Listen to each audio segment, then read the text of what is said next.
चलवे। मतलब ये सिटी के अंदर से हम गुजर रहे हैं ऑलमोस्ट। इस तरफ सारा जितना भी आपको नज़र आ रहा है ये सारा इलाका साउथ ईस्ट का है, और साउथ ईस्ट में मोस्टली यहाँ पे फैक्ट्रियाँ, वेयर हाउसेस, मैन्युफैक्चरिंग इस तरह का काम है। और आपके सामने ये देखें ग्रीक दिस, मतलब मुख्तलिफ फैक्ट्रियाँ, मुख्तलिफ वेयर हाउसेस, मुख्तलिफ मैन्युफैक्चरर्स वो यहाँ पे हैं। जैसे बड़ी बड़ी मशीनें, हैवी मशीनें वो रेंट आउट करते हैं।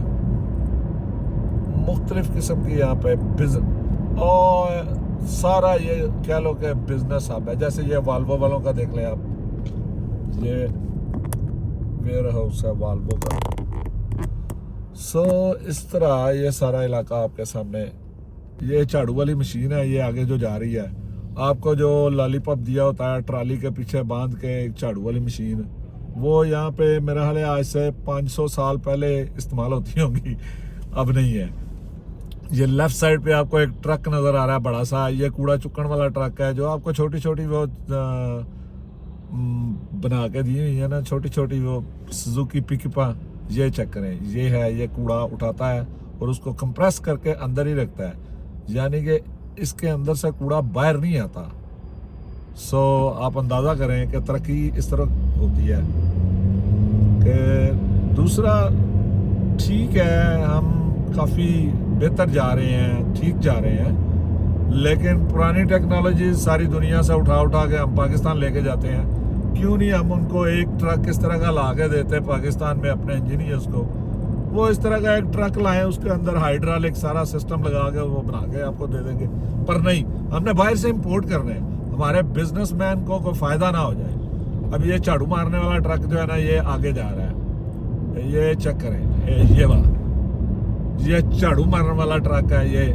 और ये सफाई सुई, चिल्लर शुलर, सफाइयाँ, ये पीछे बड़ा सा वो भी लगा हुआ है कि ये फुटपाथ भी साफ करता है। और शक्कर भी है, ये नीचे देखो, ये इसके ये लगे हुए हैं साथ ब्रश, ठीक है। जिधर इसने जो काम करना है वो करेगा।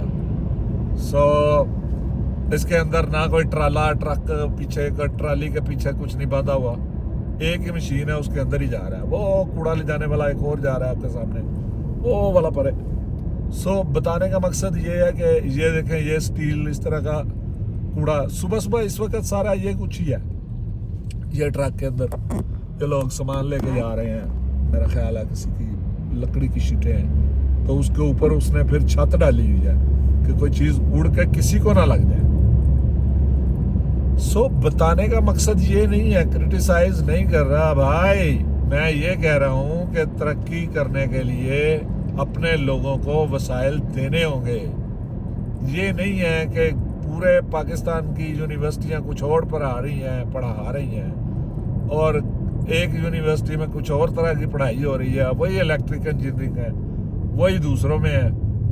और क्या है जी, नहीं ये हमारे आहो वर्दी वाले हैं। और वो एरन वुड्स ड्राइव ये हमारे साथ है। ये देखें, अब यहाँ पे आपको मुख्तलिफ कारों की सारी सामान, ट्रकों का सामान, इस तरह की चीज़ें इधर साइड पे नज़र आएंगी। इसके अंदर यहाँ पे आपको ये बड़ी बड़ी हैवी ट्रक हैं, उनके पार्ट्स हैं, वो जनाब, वो ट्रक ख़राब होता है उसका वो पार्ट्स इधर आ जाते हैं। सो आगे ये कारों का इस तरह ही है। सो यहाँ पे सारा बिजनेसेस हैं इस जगह पे, और इससे आगे फिर अब रेजिडेंशियल एरिया स्टार्ट होएगा। ओ वे ना अगली गड्डी वाले कितनी मौत पई है, ओवरटेक करके गया। ये आप पीली लाइन देखें दरमियान में, इसकी मेरी साइड सॉलिड है, दूसरी तरफ वो लगे हुए हैं डॉट डॉट है। इसका मतलब उधर वाली कोई भी गाड़ी इस तरफ आ सकती है, लेकिन ये उधर नहीं जा सकती। ये अब वाइट लाइन आ गई, इसका मतलब उधर कोई भी नहीं जा सकता, आप सीधे ही जाओगे। लेकिन यहाँ पे ये डॉटेड दरमियान में है, तो इसका मतलब आप दाएं बाएं बढ़ सकते हो। अब ये येलो लाइन फिर आ गई नीचे ज़मीन पे देखें, तो इसके लेफ्ट साइड पे ये डॉट से है, इसका मतलब उधर से कोई इधर आ सकता है। सो ये मुख्तलिफ किस्म की ट्रेनिंग्स हैं यहाँ पे दी जाती लोगों को कि वो देखें, पढ़ के इम्तहान दें, पास हो जाएं। और लोग सिर्फ नॉलेज टेस्ट उसको बोलते हैं, वो देने के लिए कितनी दफ़ा फेल होते हैं। फिर कार चलाने के लिए या गाड़ी चलाने के लिए उसका टेस्ट भी है, उसको भी काफ़ी टाइम लगता है।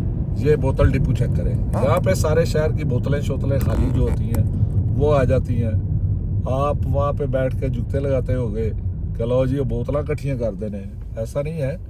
एक्चुअली बोतलों के पैसे अगली गवर्नमेंट उनसे लेती है और वो लोग पैसे दे के बोतल लेके आते हैं और उनको ये बात की श्योरिटी मिलती है कि ये बोतल आप हमें वापस करेंगे तो आपको पैसे मिलेंगे। सो पानी अगर 49 सेंट का है तो ये बोतल समेत $1.5 का बन जाता है। तो वो पानी पी के नहीं, सॉरी, $1 का पानी है तो 1.49 का हो जाता है। तो 49 जो है वो वापस मिलेंगे, 49 सेंट।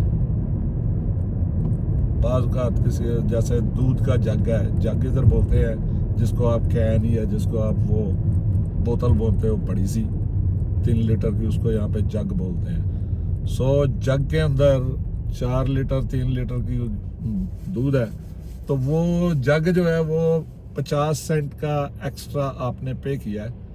वो गवर्नमेंट चाहती है कि आप उनको वापस करें। अगर आप उनको गार्बेज में फेंक देते हैं तो वो हेल्प हो जाती है उन लोगों की जो मांगते हैं या जो सड़कों से इकट्ठा करते हैं कूड़ा करकट।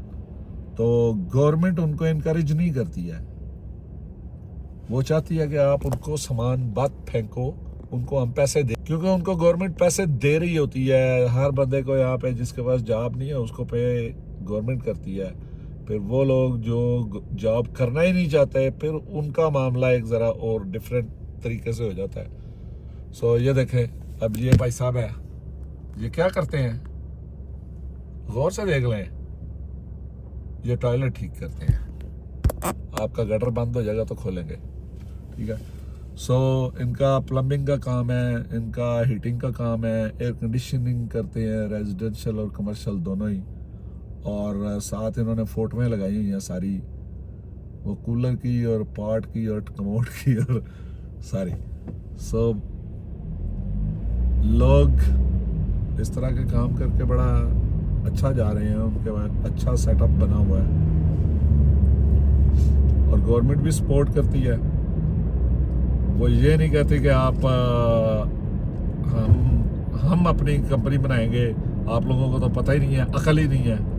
तो इतनी एम्पायर जो हमारे मुल्कों में बन जाती हैं और वो सरकारी नीम सरकारी इजारादारी किस्म के इदारे खुल जाते हैं और वो वहीं से ही सारे कमा भी रहे होते हैं, खा भी रहे होते हैं और टीके भी लगा रहे होते हैं। तो यहाँ पे जो है ना वो लोगों को इनकरेज किया जाता है कि आप कुछ करो, आप कुछ करो, आप कुछ करो। अब मेरा वो लोगो आपने देखा होगा कभी, वो मारखोर का लोगो लगा हुआ है मेरे भी बैच के ऊपर। मेरी भी बड़ी मोहब्बत है मारखोर से, क्योंकि हमारा जानवर है और इस जानवर से हमें बहुत प्यार है।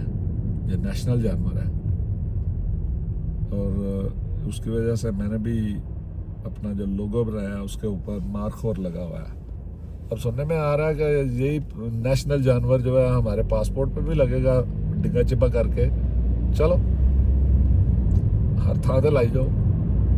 आफ्टर ऑल चंबेली को कोई नहीं पूछता, हाकी को कोई नहीं पूछता, शलवार कमीज को कोई नहीं पूछता, ये भी सारे नेशनल सिंबल्स हैं। एनीवे उर्दू को कोई नहीं पूछता, हाँ उर्दू भी नहीं बोलते। एनीवे ये अभी रेजिडेंशियल एरिया आ गया जनाब, तो ये आप देख रहे होगे हर तरफ पीला पीला पीला पीला, हर चीज़ पीली हो गई। इसकी वजह यह है कि अब सर्दियाँ आ रही हैं, घास और दरख्त और पौधे और पत्ते हर चीज़ नीचे को जा रही है। तो आज मैंने सोचा था कि आज मैं जब ऑफ किया तो मैं आपको अंदर से लेके जाता हूँ ताकि आपको शहर के अंदर के हालात भी नजर आए कि अंदर कैसा है। और ये देखें, ये कैमरा लगा हुआ है, इधर कैमरे का साइन लगा हुआ है कि आगे कैमरा है। तो साइन जो है ना वो बहुत इम्पोर्टेंट चीज़ है। देखो आप अपने घरों के बाहर बड़ा बड़ा लिख के लगा दो कि कैमरा आपको देख रहा है, वो बड़ा असर रखता है। आपका कैमरा उस तरह देखे ना देखे और कैमरा उस तरह नज़र रिकॉर्डिंग करे ना करे, लेकिन वो लिखा हुआ जो है ना वो कैमरे से ज़्यादा पावरफुल होता है। सो यहाँ पे ये एक आम सा रवाज है कि जब आप कैमरा लगाओ तो उसकी इश्तहार भी लगाओ, इर्द गिर्द जगह जगह पे लिखो यहाँ पे कैमरा है, यहाँ पे कैमरा है, यहाँ पे कैमरा है। उसकी वजह से क्राइम कम हो जाते हैं, उसकी वजह से कोई गैर कानूनी, जैसे तेज़ रफ्तार को जा रहा है, जैसे कोई किसी की कोई इरादा है गलत, वो इरादे से बाहर आ जाता है। इसलिए हर शख्स को चाहिए कि कोई भी कैमरा लेके बाहर लगा के एक बड़ा सा बोर्ड लगा दिया करें कि कैमरा लगा हुआ है, कैमरे में आपकी रिकॉर्डिंग हो रही है। वो एक अलग बात है कि आपका वो विगो शिगो आता है और डंडे से सारे कैमरे तोड़ देता है। वो तो आहिस्ता आहिस्ता इंशाल्लाह ये सब खत्म हो जाएंगे, ये सब कब्रों में चले जाएंगे। बाद में रह जाएगा इंसान और इंसानियत, और बाद में रह जाएगा पाकिस्तानी।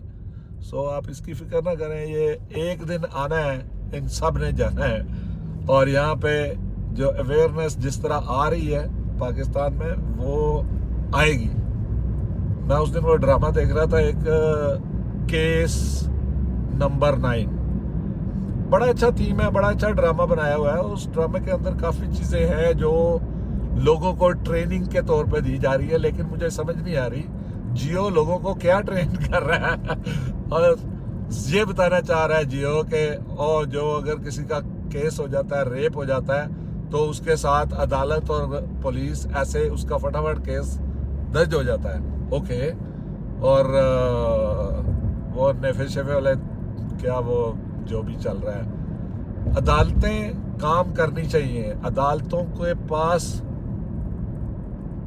डिलीवर करने का कुछ ऐसा सिस्टम नहीं है, क्योंकि वो डिलीवर कर नहीं सकते। अदालतों में जो वकील आते हैं वो वही वकील आते हैं जो इन सियासी जमातों के होते हैं। फिर वो सियासी जमातें अपने वकील को नवाजते हुए उसको जज बना देती हैं, समझ रहे हैं। और फिर वो जज जो है वो सारी उम्र बूट पॉलिश करता है। सो ये एक ऐसा सिस्टम है जो कि तैयार किया गया पाकिस्तान में पिछले 40-50 सालों के अंदर, और वो जो तैयार सिस्टम है उसका आज ये फल खा रहे हैं।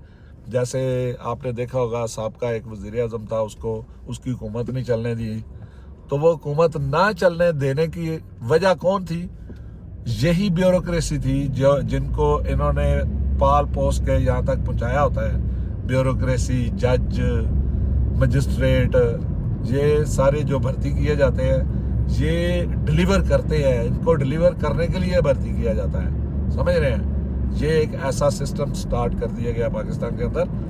तो बिल्कुल उसी अंदाज में जैसे पूरी दुनिया में क्या हो रहा है कि पूरी दुनिया के अंदर जितनी भी आर्मी है आज के दौर में, जितनी भी आर्मी है, जितने भी अफसर्स हैं, जितने भी जर्नल हैं, वो अमेरिका में पढ़ने जाते हैं। वहाँ पे उनके कोर्सेज होते हैं, और अमेरिका बहादुर उनको उन कोर्सेज की बेस पे उनको कहता है हाँ ये बंदे ठीक हो गए, इसने पास कर लिया।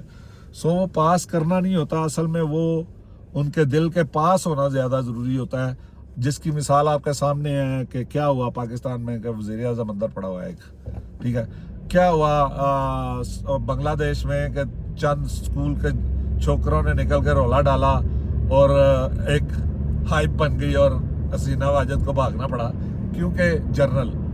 फिर क्या हुआ आपके सामने नेपाल में कि हाइप बन गई और हुकूमत पूरे तख्ता उल्ट गया, पीछे वही जर्नल। क्या हुआ मिस्र में? क्या हुआ मिस्र में? मिस्र में भी वही हुआ ना कि जो इनके सारे मौजूद थे, तो मिस्र में उन्होंने कहा ओह हुस्नी मुबारक, ना ना ना, इसको तो 49 साल हो गए, यहाँ जमहूरियत चाहिए। जमहूरियत के नतीजे में वहाँ वज़ीर आज़म आया मोहम्मद मुर्सी, ठीक है। अब मोहम्मद मुर्सी के बाद क्या हुआ कि मोहम्मद मुर्सी जब आया तो अब जो बड़ी ताकतें थी उनका इजारादारी ख़त्म हो गई। वो कहने लगा जी मैं आवाम से पूछ के आपको फैसला करके बताऊंगा। अब बड़ी ताकतों को आवाम से पूछने, क्योंकि बड़ी ताकतों के अंदर अमेरिका ही है ना, तो अमेरिका के अंदर कहाँ डेमोक्रेसी है? 2 पार्टी सिस्टम है वहाँ पे। एक पार्टी आएगी, वो नहीं आएगी तो दूसरी आएगी, दूसरी नहीं आएगी तो पहली आएगी, पहली नहीं आएगी तो दूसरी आएगी। वो ऐसा एक सिस्टम उन्होंने बना दिया फ्रॉड का, जो लोगों को, वहाँ के लोगों को अब पढ़ा दिया गया है, जैसे हमारे मुल्कों में भी पढ़ाया जाता है, जैसे अरब मुल्कों में पढ़ाया जाता है कि बादशाह जो है बादशाह ही होता है। तो ये पढ़ा दिया गया है कि यही जमहूरियत है, हालांकि वो जमहूरियत नहीं है। वो जो भी सदर आएगा, जो भी कोई आएगा, वो एक उसके पीछे पूरा एक लाओ लश्कर है जिसको डीप स्टेट कह के ये तो आ तो गया है, लेकिन वो इसकी जान नहीं छूट रही। वो डीप स्टेट जो है ना, वो कुछ भी डीप स्टेट नहीं है, वो इसके अपने ही होते हैं। वो पहले वो उस तरह करना होता है, फिर उस तरह करना होता है, फिर वैसे करना होता है। ये एक सिस्टम ऐसे ही चलता है। जैसे पाकिस्तान में आप देख लो कि इमरान खान वाह वाह वाह वाह, करतारपुर वाह वाह वाह वाह, जफिया है जी। और बाद में कौन इमरान खान, एक वो परेड चल रही थी, उस परेड में वो उसने क्या किया था, बाजवे ने हाथ मिलाने से इनकार कर दिया, इमरान खान को आगे खड़ा कर दिया। और साथ वो कांगड़ी पहलवान खड़ा था खटक, और खटक ने इशारा किया नहीं नहीं तुसी अगे खलोवो। बाजवे की क्या जुर्रत के वजीर आजम से हाथ ना मिलाए और वजीर आजम को आके ना मिले। इमरान खान उसको मिलने जा रहा था। सो ये मेरा ख्याल है आपको मीडिया में नहीं नजर आएगा, ढूंढ लीजिएगा।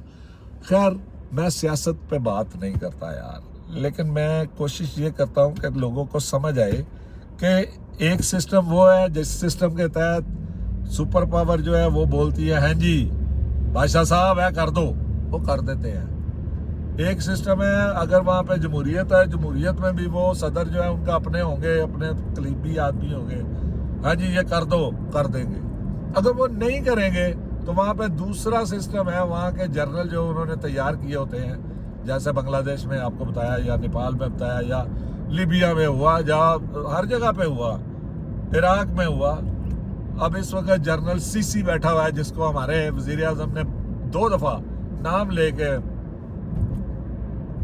ट्रंप के सामने नाम लेके उसको कहा जनाब जनाब सीसी, जनरल सीसी। वो कौन है जिसने मोहम्मद मुर्सी को सेम इसी स्टाइल में जेल में रख के अंदर ही मार दिया? वो मोहम्मद मुर्सी वही था जिसने हुस्नी मुबारक के बाद लोगों के वोट से वजीर आजम बना था। सो लोगों की याददाश्त बड़ी कम रह जाती है। खैर छोड़ो इन बातों को, ये आप इर्द गिर्द के व्यूज चेक करो कैसा लग रहा है। तो आज हम जनाब आपको ये सारी 52 स्ट्रीट है अंदर अंदर से सारी दिखाई, और इसके अंदर आप देखो कि जो ये पिछले वाला एरिया था, यहाँ पे मोस्टली अरब कंट्रीज और अफ्रीकन कंट्रीज से काफ़ी ज़्यादा लोग इस एरिया में रहते हैं। अब ये जो एरिया है यहाँ पे भी अफ्रीकन और साउथ एशियन मिक्स है, एशियन भी कह लो मिक्स है सारे। तो इससे आगे जो आएगा वहाँ पे भी मतलब ये एरिया ऐसे ही है, जहाँ से जितने हैं थे जो लोकल लोग वो मूव हो गए हैं। लोकल लोग पता नहीं लोकल लोग क्यों क्या, एक्चुअली पूरे कनाडा की आबादी सिर्फ 4 करोड़ के करीब है। तो 4 करोड़ की आबादी तो सिर्फ मेरा ख्याल है कराची में है, मेरा ख्याल है, या लाहौर में है। सो मामला जो है ना वो ये है कि जितने भी लोग होते हैं ना वो इस तरह के मामलात पे नज़र रखते हैं, और वो चाहते हैं कि आपने जो ध्यान रखो कि क्या चल रहा है और कैसे चल रहा है। तो ये था आज सारा दिन हमने आपको दिखाया कि हम, और सारा दिन तरी ये रोड सारी आपको दिखाई। तो अब ये आगे हम जा रहे हैं टन टन टन टन टन तारा। ये सड़क ख़त्म होती है जहाँ पे मेट्रो ख़त्म होती है, और आप पत्ते देखो सड़क के दरमियान, घास और पत्ते सब पीले और दरख्त सब सूखे। अब ये 6 महीने के बाद इन पे रौनक आएगी। अभी ये ऐसे ही है। तो मैंने कोशिश की आपके साथ थोड़ी सा ये गपशप करने की, और साथ आपको इस इलाके का सारा मैंने आपको दिखाया। हम साउथ ईस्ट से आ रहे हैं और नॉर्थ ईस्ट में एंटर हो रहे हैं, और ये नॉर्थ ईस्ट का एरिया है। ये मेरे दाएं तरफ स्कूल गुजर गया, और आगे आप देखेंगे कि बाकी जो है कम्युनिटीज़, इसको फॉल्कन रिज बोलते हैं। अब ये गौर करेंगे साइडों पे कोई दुकानें नहीं है, मेन रोड पे ना कोई दुकानें नहीं है, किसी की कोई दुकान नहीं है, कुछ नहीं है। दुकान वही होगी जो एक कोड के मुताबिक दुकान बनेगी, वरना वहाँ से रास्ता भी नहीं है। ठीक है, ये इस तरह मार्केट होगी, ऐसे बनी होगी, ठीक है। और रास्ता भी नहीं है, ये साइड पे देखो ना, ये है तो वहाँ से इधर आने का रास्ता यही है कि आप पैदल तो आ सकते हो। वो नीचे देखो लोगों के घरों के साथ साइड पे फेंस लगी हुई है, यानी कि उन घरों का मुंह भी इधर नहीं हो सकता, ये फेंस लगी हुई है। जिन घरों का मुंह दूसरी तरफ अप्रूव है वो उधर ही है, जिनका इधर है, लेकिन इन लोगों ने रास्ते दरवाजे बनाए हुए हैं। सो ये आगे देखें, फिर वही ये आगे एक और स्ट्रिप मॉल जिसके अंदर सारा गैस स्टेशन है और सारा कुछ है। और ये सड़क बिल्कुल एंड पे जाके वहाँ पे जो ट्रेन मेट्रो आ रही है लोकल, उसका आखिरी स्टॉप है और ये हमारा आखिरी स्टॉप है। तो आज के लिए इतना ही है। 52 स्ट्रीट ख़त्म हुई यहाँ पे ऑलमोस्ट, और आगे फिर किसी और टॉपिक पे किसी और दिन बात करेंगे। अब हम वापस चलते हैं। अस्सलामु अलैकुम।